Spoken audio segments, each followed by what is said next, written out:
बोलो सच्चे दरबार की जय। व्यास जी बोले, हे राजन। तत्पश्चात वह देवी हंसकर मेघ के समान गंभीर वाणी में उस रक्तबीज से यह युक्ति संगत वचन बोली, हे मंदबुद्धि, तुम क्यों व्यर्थ प्रलाप कर रहे हो?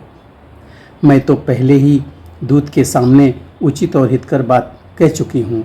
यदि तीनों लोकों में कोई भी पुरुष रूप, बल और वैभव में मेरे समान हो तो मैं पति रूप में उसका वर्णन कर लूँगी। अब तुम शुंभ निशुंभ से कह दो कि मैं पूर्व काल में ऐसी प्रतिज्ञा कर चुकी हूँ, अतः मेरे साथ युद्ध करो और रण में मुझे जीत कर मेरे साथ विधिवत विवाह कर लो। तुम भी शुंभ की आज्ञा से उसका कार्य सिद्ध करने के लिए यहाँ आए हो, अतएव यदि चाहो तो मेरे साथ युद्ध करो अथवा अपने स्वामी के साथ पाताल लोक चले जाओ। व्यास जी बोले, देवी की बात सुनकर वह दैत्य क्रोध से भर उठा और बड़े बेग से देवी के सिंह पर भीषण बाण छोड़ने लगा। सर्पदृश्य सदृश उन बाणों को देखकर अंबिका ने दक्षतापूर्वक बड़ी फुर्ती के साथ अपने तीखे बाणों से उन्हें आकाश में ही क्षण भर में काट डाला। इसके बाद अंबिका ने कान तक खींचकर धनुष से छोड़े गए तथा पत्थर पर घिसकर तीक्ष्ण बनाए गए अन्य बाणों से महान असुर रक्तबीज पर प्रहार किया। भगवती के बाणों से आहत होकर पापी रक्तबीज रक्त पर ही मूर्छित हो गया। रक्तबीज के गिर जाने पर बड़ा हाहाकार मच गया। उसके सभी सैनिक चीखने चिल्लाने लगे और हाय हम मारे गए ऐसा कहने लगे।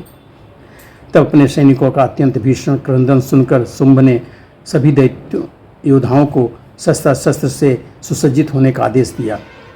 शुंभ बोला, कंबोज देश के सभी दानव तथा उनके अतिरिक्त अन्य महाबली वीर, विशेष करके कालकेय संजक पराक्रमी योद्धा भी अपनी अपनी सेना के साथ निकल पड़े। व्यास जी बोले, इस प्रकार शुंभ के आदेश देने पर उसकी सारी चतुरंगणी सेना मदमत्त होकर देवी के संग्राम स्थल के लिए निकल पड़ी। समर भूमि में आई हुई उस दानवी सेना को देखकर भगवती चंडिका बार बार भीषण तथा भयदायक घंटानाद करने लगी। जगदम्बा ने धनुष का टंकार तथा शंखनाद किया। उस नाद के होते ही भगवती काली भी अपना मुख फैलाकर घोर ध्वनि करने लगी। उस भयंकर शब्द को सुनकर भगवती का वाहन बलशाली सिंह भी अद्भुत भय उत्पन्न करता हुआ बड़े जोर का गर्जन करने लगा। यह निनाद सुनकर सभी दैत्य क्रोध के मारे बौखला उठे और वे महाबली दैत्य देवी पर अस्त्र छोड़ने लगे। उस भयदायक तथा रोमांचकारी महासंग्राम में ब्रह्मा आदि देवताओं की विभिन्न शक्तियां भी चंडिका के पास पहुंच गईं। जिस देवता का जैसा रूप, भूषण तथा वाहन था, ठीक उसी प्रकार के रूप, भूषण तथा वाहन से युक्त होकर सभी देवियां रण क्षेत्र में पहुंची थीं। ब्रह्मा जी की शक्ति, जो ब्रह्माणी नाम से विख्यात है, हाथ में अक्षसूर तथा कमंडल धारण करके हंस पर आरूढ़ होकर वहां आई। भगवान विष्णु की शक्ति वैष्णवी गरुड़ पर सवार होकर रणभूमि में आई। वह पीताम्बर से विभूषित थीं तथा उन्होंने हाथों में शंख, चक्र, गदा, पद्म धारण कर रखा था। शंकर की शक्ति भगवती शिवा बैल पर सवार होकर के हाथ में उत्तम त्रिशूल लिए, मस्तक पर अंध्रचंद्र धारण किए तथा सर्पों के कंगन पहने वहां उपस्थित हुईं। भगवान कार्तिकेय के समान ही रूप धारण करके सुंदर मुख वाली भगवती कौमारी युद्ध की इच्छा से हाथ में शक्ति धारण करके मयूर पर आरूढ़ होकर के आईं।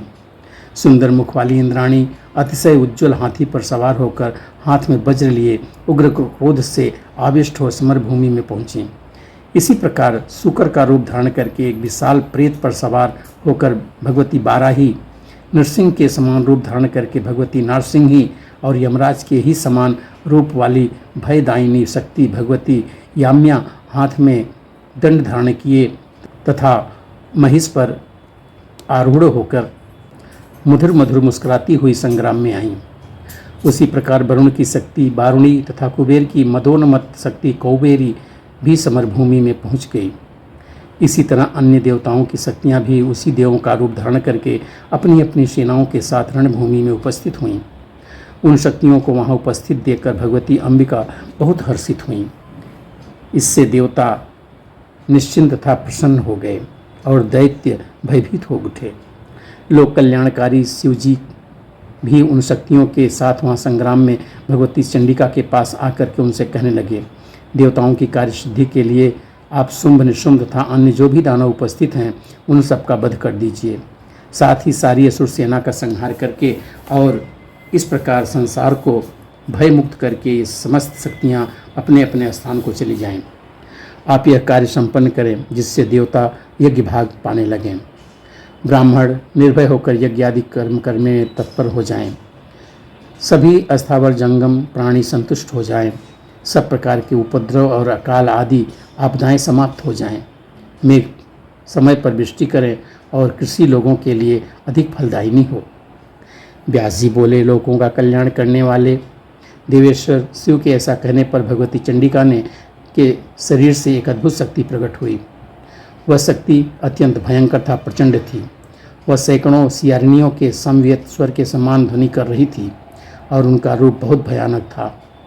मंद मंद मुस्कान युक्त मुखमंडल वाली उस शक्ति ने पंचमुख शिव जी से कहा, हे देव, आप दैत्यराज शुंभ के पास शीघ्र जाइए। हे कामरिपु, इस समय आप मेरे दूत का काम कीजिए। हे शंकर, काम पीड़ित शुंभ तथा मदोन्मत्त निशुंभ से ऐसे मेरे शब्द कह दीजिए, तुम सब तत्काल स्वर्ग त्याग कर पाताल लोक चले जाओ, जिससे देवगण सुखपूर्वक स्वर्ग में प्रविष्ट हो सकें और इंद्र को स्वर्गलोक तथा अपना उत्तम इंद्रासन पुनः प्राप्त हो जाए। साथ ही सभी देवताओं को उनके यज्ञ भाग पुनः मिलने लगें। यदि जीवित रहने की तुम लोगों की बलवती इच्छा हो तो तुम लोग बहुत शीघ्र पाताल चले जाओ, जहाँ दानव लोग रहते हैं, अथवा अपने बल का आश्रय लेकर यदि तुम सब युद्ध की इच्छा रखते हो तो मरने के लिए आ जाओ, जिससे मेरी सियारिनियाँ तुम लोगों के कच्चे मांस से तृप्त हो जाए। व्यास जी बोले, चंडिका का यह वचन सुनकर शिव अपनी सभा में बैठे हुए दैत्यराज शुंभ के पास शीघ्र जाकर उनसे कहने लगे।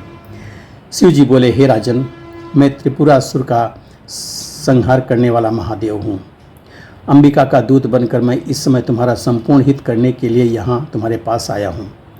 देवी ने कहलाया है कि तुम लोग स्वर्ग तथा भूलोक त्याग कर शीघ्र पाताल लोक चले जाओ, जहाँ प्रहलाद तथा बलवानों में श्रेष्ठ राजा बलि रहते हैं, अथवा यदि मरने की इच्छा हो तो तुरंत सामने आ जाओ। मैं तुम सबको संग्राम में शीघ्र ही मार डालूंगी। तुम लोगों के कल्याण के लिए महारानी अंबिका ने ऐसा कहा है। व्यास जी बोले, भगवती का यह अमृत तुल्य कल्याणकारी संदेश उन प्रधान दैत्यों को सुनाकर शूलधारी भगवान शंकर लौट आए। भगवती अंबिका ने शिव जी को दूत बनाकर दानवों के पास भेजा था, अतः वह संपूर्ण त्रिलोकी में शिवदूती नाम से विख्यात हुई।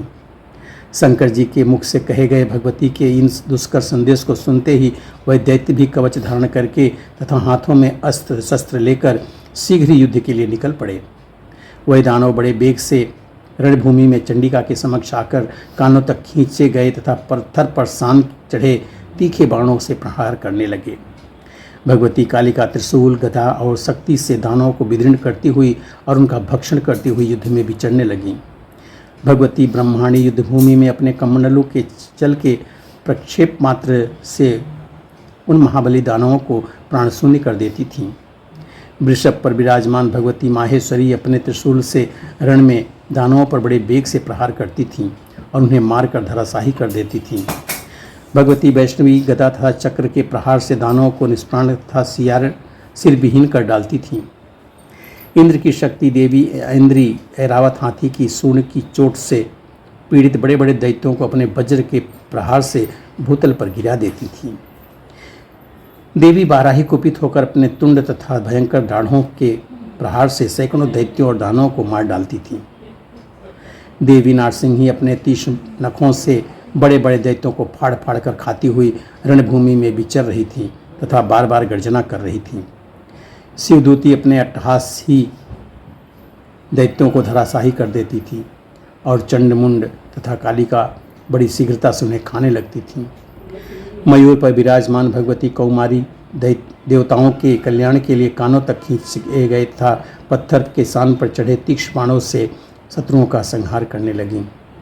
भगवती वारुणी समरांगण में दैत्यों को अपने पास में बांधकर उन्हें अचेत करके एक के ऊपर एक के क्रम से गिरा देती थी और वे निष्प्राण हो जाते थे।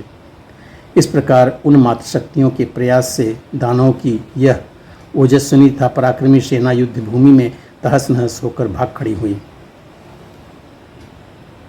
उस सेना रूपी समुद्र में बड़े जोर से रोने चिल्लाने की ध्वनि होने लगी। देवी के गणों के ऊपर देवता पुष्पों की वर्षा करने लगे। दानवों की भयंकर चीत्कार था। देवताओं की जय ध्वनि सुनकर रक्तबीज बहुत कुपित हुआ। उस समय दैत्यों को पलायित देखकर तथा देवताओं को गरजते हुए देखकर वह महाबली था तेजस्वी दैत्य रक्तबीज युद्ध भूमि में स्वयं आ डटा। वह आयुधों से सुसज्जित होकर रथ पर सवार था और प्रत्यंचा की अद्भुत टंकार करता हुआ क्रोध के मारे आंखें लाल किए हुए युद्ध के लिए देवी के सम्मुख आ गया। यहाँ पे पंचम स्कंद का 28वां अध्याय पूरा होता है। बोलो सच्चे दरबार की जय।